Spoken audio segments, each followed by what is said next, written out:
நம்ம இன்றைக்கி மோர் குழம்பு வைக்க போகிறோம். அதுக்கு முதல்ல துவரம் பருப்பு 1 ஸ்பூனும், அரிசி பச்சரிசி புழுங்கல் அரிசி எந்த அரிசி இருந்தாலும் போட்டு கொஞ்சம் தண்ணி ஊற்றி ஊற வைக்கணும். இப்போ மோர் குழம்புக்கு இஞ்சி பச்சை மிளகாய் போட்டு வதக்க போகிறோம். அதுக்கு கொஞ்சம் எண்ணெய் ஊற்றிட்டு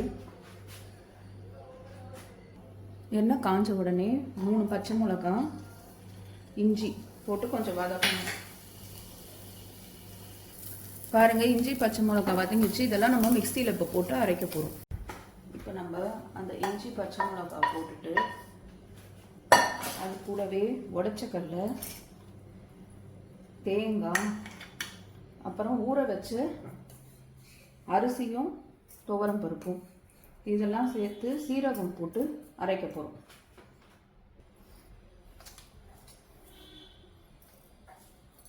சீரகம் 1 டேபிள் ஸ்பூன் போடணும். இப்போ நம்ம அந்த பாத்திரத்தில் 1 டேபிள் ஸ்பூன் எண்ணெய் ஊற்றிக்கலாம். காஞ்ச உடனே கடுகு உளுத்தம்பருப்பு போட்டுட்டு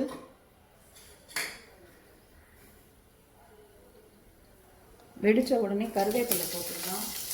போட்டு ஒரு கைப்பிடி வெங்காயம் போட்டுக்கலாம். போட்டு நல்லா வதங்கணும். வெங்காயம்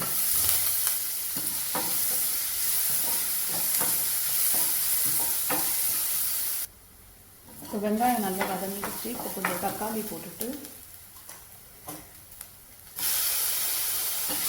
வதங்கின உடனே நம்ம வெள்ளை பூசணிக்காய் போட போகிறோம். தக்காளி கொஞ்சம் வதங்கிடுச்சு பாருங்கள்.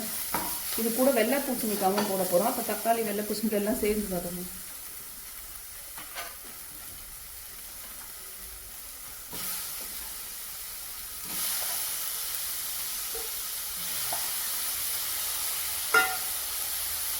அது கூட உப்பு தேவையான அளவு மோர் குழம்புக்கும் சேர்த்து இதுலேயே உப்பு போட்டுட்டு நம்ம ஸ்லோவில் மூடி வச்சுட்டா இது வதங்கின உடனே தயிர் இதில் ஊற்றிடலாம். பாருங்கள், 1 கப் தயிர் எடுத்துருக்கோம். அதில் மஞ்சத்தூள், அப்புறம் அரைச்சி வச்சுருக்கோம்ல அது எல்லாம் கலந்து இது அடிச்சுட்டு போகிறோம்.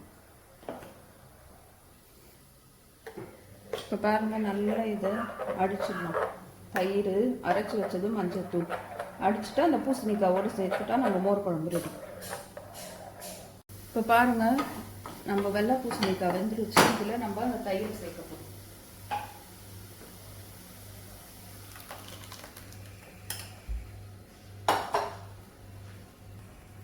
அதெல்லாம் கழுவி கொஞ்சம் தண்ணியும் சேர்க்க போகிறோம்.